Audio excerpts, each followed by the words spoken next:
Hola, bienvenidos a Esquina Literaria, soy Yolanda Miranda y les estoy compartiendo la lectura de este libro, Psicoanálisis y Criminología de Juan Pablo Moyo, estudios sobre la delincuencia. Espero que les esté gustando, déjenme sus comentarios. El libro que ya leímos de clásicos de la criminología complementa muy bien la lectura de este libro. Estamos en el capítulo número 7 que se llama Los precursores de Viena y Berlín y hoy vamos a leer a Kurt Eisler. Espero que les guste. Kurt Eisler, médico y psicoanalista. Kurt Robert Eisler nació en Viena el 2 de junio de 1908 y murió en Nueva York el 17 de febrero de 1999. Fue miembro de la Sociedad Psicoanalítica de Viena y se convirtió en asistente de Eichhorn en sus trabajos con delincuentes juveniles. Después de la ocupación de Viena en 1938, se trasladó a Chicago y en 1952 fue uno de los fundadores de los archivos Sigmund Freud en Washington. En 1949, Eisler publica el libro Searchlights on Delinquency, contando con la colaboración de destacados analistas del mundo. Este volumen de 37 artículos fue dedicado a Eichhorn en ocasión de su 70º cumpleaños el 27 de julio de 1948. Y contiene en la presentación un prólogo de Ernest Jones, presidente de la IPA, una dedicatoria de Paul Feder, quien fuera el analista de Eichhorn, y una pequeña reseña bibliográfica escrita por Eisler mismo. Además, el primer artículo, Some Problems of Delinquency, escrito por Eisler, inaugura una serie de profundas investigaciones sobre el tema. De manera notable, Eisler indica que la delincuencia no tiene ningún lugar legítimo dentro de la terminología psiquiátrica, la codificación judicial y la perspectiva social e histórica que restringe el concepto de delincuencia al comportamiento desviado. Desde la perspectiva analítica, ningún comportamiento es índice confiable de delincuencia, es decir, las motivaciones inconscientes que causan la delincuencia no son las conductas antisociales. Asimismo, según Eisler, es un error considerar al delincuente como un psicópata que no aprende por la experiencia, ya que los desórdenes aloplásticos pueden ser tratados analíticamente.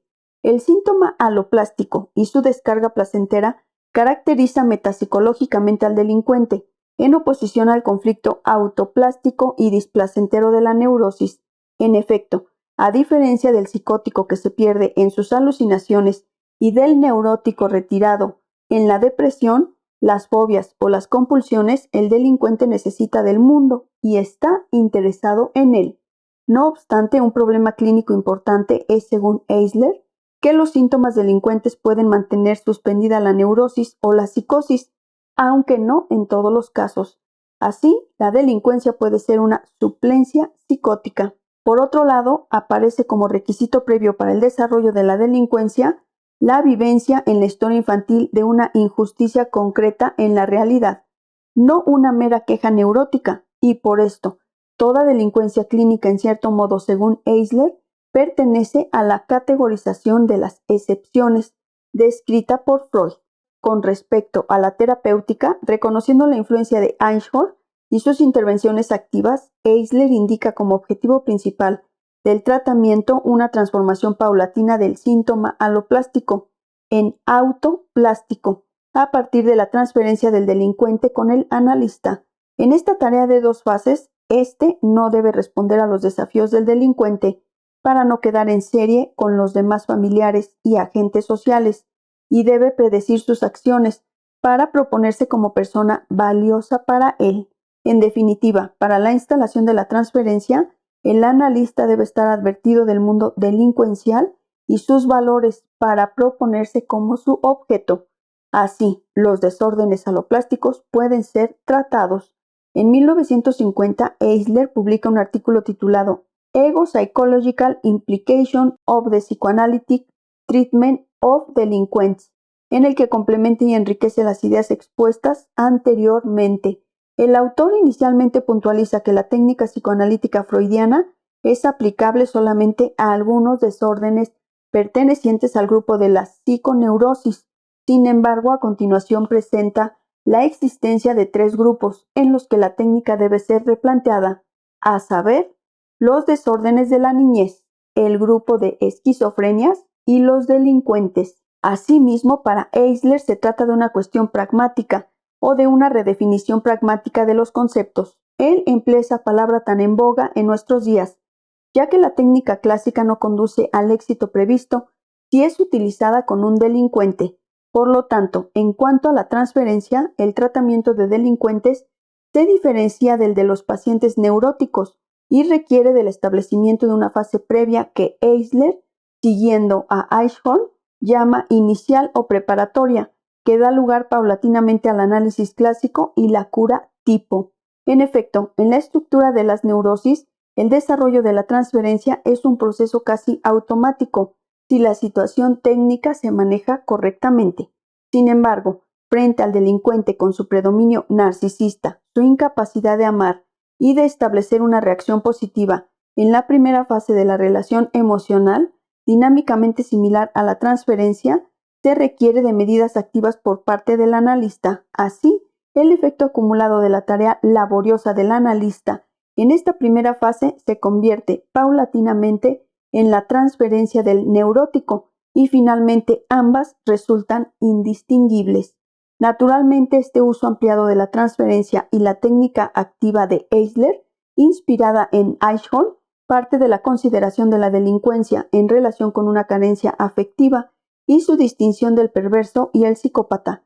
El delincuente sufre de una incapacidad de autoobservación debido a la alteración del sentimiento del yo, siendo la adicción a la realidad exterior el modo de defenderse del acontecimiento infantil y su misma patología. En efecto, esta concepción psicopatológica reenvía a un acontecimiento inconsciente que se actualiza a través del síntoma delincuente. Ahora bien, la relación emocional con el delincuente se establecerá después de haber experimentado al analista como ser omnipotente. Eisler presenta el caso de una joven delincuente que mantenía relaciones sexuales compulsivas e incurría en episodios graves de alcoholismo. Verifica en el análisis que la asociación libre a la joven le resulta extraña, aburrida e incongruente. Por esto, en las primeras entrevistas se limita a mantener conversaciones de naturaleza aparentemente trivial, evitando controversias y respondiendo a las provocaciones de la paciente desde una flexible posición de ecuanimidad. Sin embargo, la ingeniosidad para manejar situaciones difíciles y la neutralidad del analista, que no censura desde la moral, no eran suficientes para conducir el caso. A continuación, Eisler refiere un desenlace con la siguiente situación. A la mitad de la noche, la joven desesperada lo llamó por teléfono contándole la siguiente escena. Se encontraba con una mujer lesbiana desmayada por el alcohol y un hombre extranjero que tampoco podía entrar en el edificio. Temía que los vecinos llamaran a la policía o enviaran un telegrama a su madre, y habiendo solicitado ayuda a sus conocidos, nadie había encontrado manera de ayudarla. Por esto, en su opinión, la situación era final e irremediable. El analista tenía que admitir que ella había logrado una victoria sobre sus esfuerzos terapéuticos, poniéndolo en una situación que parecía un nudo gordiano, y le dio un consejo superficial, aunque le indicó que lo volviera a llamar. En el intervalo, Eisler llamó a un conocido trabajador social para intervenir en la emergencia y cuando la paciente volvió a llamar, le indicó que lo esperase delante del edificio, al que acudiría en media hora con el trabajador social. La situación se resolvió sin ninguna repercusión ni inconvenientes. Con respecto al tratamiento de la paciente, el incidente tuvo consecuencias notables. Después de este periodo, ella dejó de beber y ningún otro incidente de promiscuidad ocurrió. Eisler se pregunta, ¿qué fue lo que permitió a esta paciente abandonar repentinamente los síntomas de la delincuencia que había persistido por tantos años? La disminución de síntomas agudos fue alcanzada después de que la paciente aceptara al analista temporalmente como benigno ser omnipotente. En efecto, Eisler encuentra en algunos trabajos de Freud un punto de apoyo teórico para concluir que tales síntomas delincuenciales remiten a un trauma o serie de traumas infantiles con respecto a la omnipotencia, causantes de una patología severa de su estructura del yo. Se trata brevemente de la vivencia temprana de desamparo, de una experiencia en la que no se ha podido contar con la protección, la ayuda o el amor de las personas que habían sido dotadas con energías omnipotentes por el niño. De esta forma, continúa Eisler, tales pacientes experimentan ocasionalmente su ambiente como extremadamente hostil y deben movilizar sus sensaciones de omnipotencia para contrariar la agresión prevista. En consecuencia, pueden pasar rápidamente de una sensación inmune ante cualquier ataque a una sensación de desamparo completo. Si el analista es colocado por el delincuente en una posición de la autoridad benigna, lo esencial de la constelación traumática de la niñez es reconstruido y pierde su efecto compulsivo que determina el comportamiento asocial. Según Eisler, el mecanismo subyacente de esta situación terapéutica se asemeja a las neurosis traumáticas, en las que las pesadillas repetitivas responden al propósito de elaborar el efecto del trauma. Los pacientes delincuentes, para poder confiar en una autoridad benigna, deben pasar por situaciones en las cuales potencialmente el trauma original podría repetirse. En el caso del sujeto delincuente, la patología del yo, negándose a trasladar su propia omnipotencia sobre otra figura, se sitúa en el pasaje del narcisismo primario al narcisismo secundario.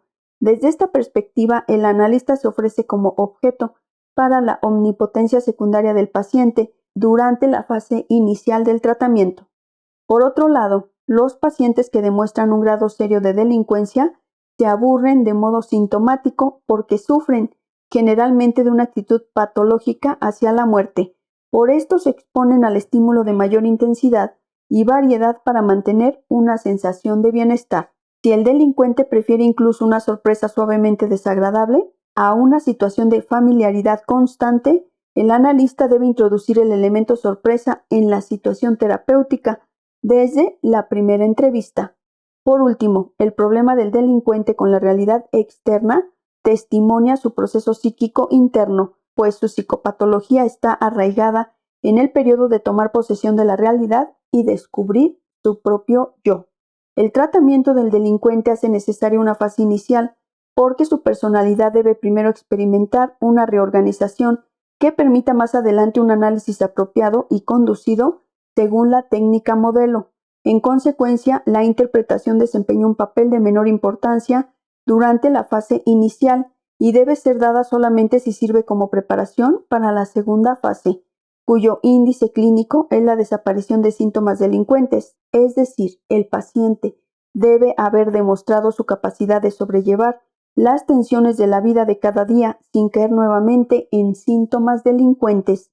Desde luego, concluye Eisler, el tratamiento de delincuentes impone dificultades mayores que la clínica con esquizofrénicos, y muchos tratamientos se suspenden por propia resistencia de los analistas que no pueden abandonar temporalmente sus estándares morales. En Notes on Problems of Technique in the Psychoanalytic Treatment of Adolescents with Some Remarks on Perversions, de 1958, Eisler retoma las dificultades técnicas para tratar al paciente delincuente.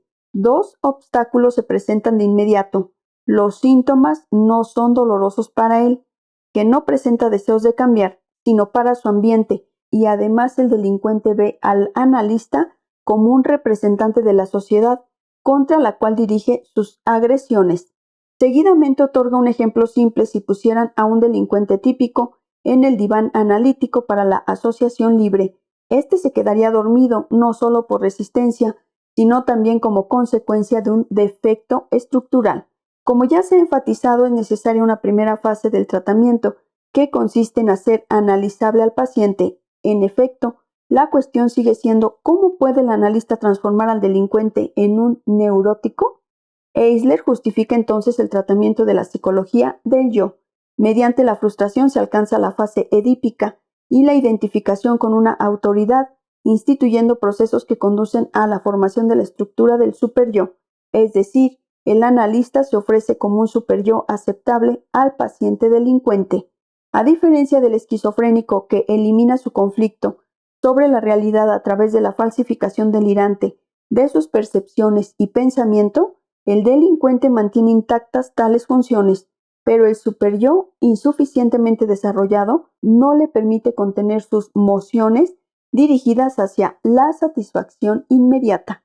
El esquizofrénico puede cometer un crimen de naturaleza autoplástica, siguiendo el mandato de una voz. El delincuente actúa de manera aloplástica por su fijación a la realidad. Sin embargo, Eisler considera para ambas patologías un diferencial tratamiento de dos fases. Ahora bien, dejando de lado una extensa consideración sobre las perversiones, Eisler retoma las dificultades terapéuticas con el delincuente y se interroga sobre el equivalente dinámico de la interpretación utilizada en la técnica clásica.